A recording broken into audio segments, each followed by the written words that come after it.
मनिंदरजीत सिंह जी। मर जी, अगर गृहस्थ जीवन में सभी सुख सुविधाएं मानते हुए उनके बीच में रहते हुए ईश्वर की प्राप्त कर सकते हैं अपन, तो फिर लोग विरक्त या अखंड ब्रह्मचर्य का कैसे कर सकते हो? आप कैसे कर सकते हो? जब तक भोगों से विरति नहीं होगी तो भगवान की प्राप्ति की इच्छा ही नहीं होगी। अगर संयम से रहे तो विरक्त हो तो गया, तो विरक्त हो तो गया। वो विरक्त की तरह रहता है। तो अब शौक है, दो मार्ग भगवान ने दिए, रुचि है, प्रेम वैचित्यता है। मैं आपके लिए जोगी बन करके भटकूंगा और आपको पुकारूंगा। करोड़ों को भगवान के मार्ग में पहुंचा दे, वो विरक्त होता है। आपको तो भगवत प्राप्ति हो सकती है, लेकिन आप हजारों को भगवत प्राप्ति करा सके, इतनी सामर्थ्य लाने के लिए आपको जलना पड़ेगा, आपको तपना पड़ेगा। आपको देखो कितने बड़े विरक्त हैं श्री गुरु गोविंद सिंह।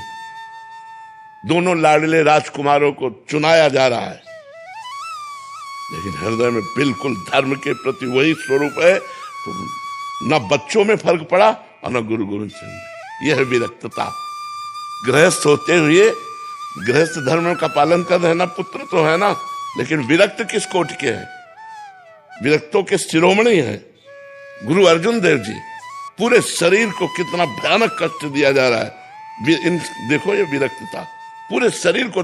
बोले तेरा किया मीठा लाल, तेरा किया मीठा लाल। ये बात, ये सब में आ जाएगा। या चींटी काटती है तो परेशानी महसूस होती है, और वहां तपती हुई बालू और तपते हुए तवे में बैठाल करके ऊपर से डाला तेरा क्या, वाहे गुरु वाहे गुरु वाहे गुरु। तो है कुछ विरक्त मार्ग में उसका पालन करे तो एक गृहस्थ भजन करके अपना उद्धार कर सकता है, लेकिन एक विरक्त भजन करके लाखों का उद्धार कर सकता है। ये भेद है गृहस्थ और विरक्त। क्या क्या पालन करना होगा गृहस्थ धर्म में? हाँ, सबसे पहली बात है पापाचरण का त्याग। शुद्ध भोजन, शुद्ध भोजन में आता है धर्म पूर्वक कमाया हुआ धन, मेहनत से धर्म पूर्वक कमाया हुआ धन, उससे शुद्ध भोजन और नाम जप करते हुए कार्य करना। बस इतने से भगवत प्राप्ति हो जाएगी। नाम जप कर रहे हो और मेहनत करके धन कमा रहे हो, अपने परिवार का पोषण कर रहे हो, पवित्र भोजन पा रहे हो, कोई पाप नहीं कर रहे, आपका कल्याण हो जाएगा। लेकिन आप औरों का कल्याण कर दे, इसके लिए जलना पड़ेगा और तपना पड़ेगा। वही तप करने के लिए तपस्वी जन विरक्त वेश लेकर के और अपने जीवन को, मतलब आप समझते हैं जवानी किसे कहते हैं? आप लोग गृहस्थ में हैं, समझते हैं जवानी किसे कहते हैं? ये सब बच्चे ही है यार। कोई मनोरंजन नहीं, किसी भी तरह का कोई भोग विलास नहीं, अपने जीवन को खाक में मिला दिया। क्या अभी सब कुछ मिल रहा है क्या? न भगवान की झांकी है, न परमानंद है, कुछ नहीं है। लेकिन परमानंद की चाह के लिए, भगवान की चाह के लिए सब कुछ मिटा दिया, मिटा करके बैठ गए। तो गृहस्थी में स्वयं तरने के लिए कठिनता पड़ती है, लेकिन अगर विरक्ति से सही चल जाए तो हजारों को तार दे। सतरत सतरत सा लोकान तारयति, वो लोक के लोक को पावन कर सकता है। समझ पा रहे हैं? इसलिए विरक्त मार्ग जरूरी है। अगर विरक्त ना हो तो गृहस्थी में हम इतने मतवाले हो जाए कि हमें जगाए कौन।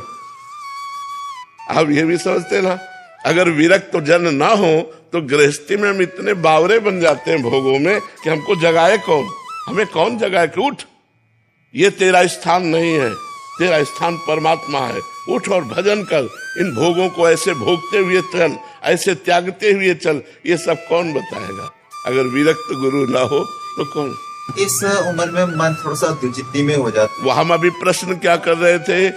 अभी प्रश्न कर रहे थे कि तुम सब गृहस्थी में जवान हो, थोड़ा सा मन नहीं करता, तूफान करता है, तूफान। जैसे तूफान आवे रोकना कठिन होता है, ऐसे मन तूफान बनता है भैया। उस तूफान को ये सब जवान बच्चे सह रहे हैं। ये कोई साधारण खेल नहीं है।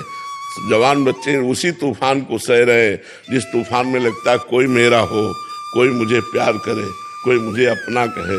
और उस समय न परमात्मा का दर्शन है, न परमात्मा आनंद है, लेकिन परमात्मा की चाह के लिए सब कुछ बलिवेदी पर चढ़ा दिया।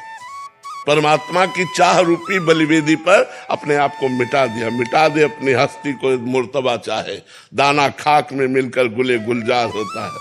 ये जो भगवत मार्ग है, इसमें जो अपने को मिटा दिया जाता है तो वो चमकने लगता है और विश्व को प्रकाशित कर देता है, विश्व को प्रकाशित कर देता है। तो जी पता कैसे चले हमारे लिए कौन सा मार्ग है? नहीं, अपनी स्थिति होती है ना, उसमें तो पता की बात थोड़ी है, अपनी स्थिति होती है, अपनी मांग होती है, अपनी भूख होती है और भाग पड़ते हैं हम। उसमें कोई समझाना थोड़ी, इनको हम समझाया थोड़ी है। और एक संख्या में थोड़ी सैकड़ों है और सब जवान है सब, तो इसी स्थिति में मन को संभालना बड़ा कठिन होता है। तो गृहस्थी में यदि हम धर्म पूर्वक चले तो हम अपना कल्याण कर सकते हैं, और विरक्ति में यदि धर्म पूर्वक चले तो हम जगत का कल्याण कर सकते हैं। मम भक्ति युक्तो भुवनम पुनातु, भुवन माने लोक के लोक को पावन कर सकते।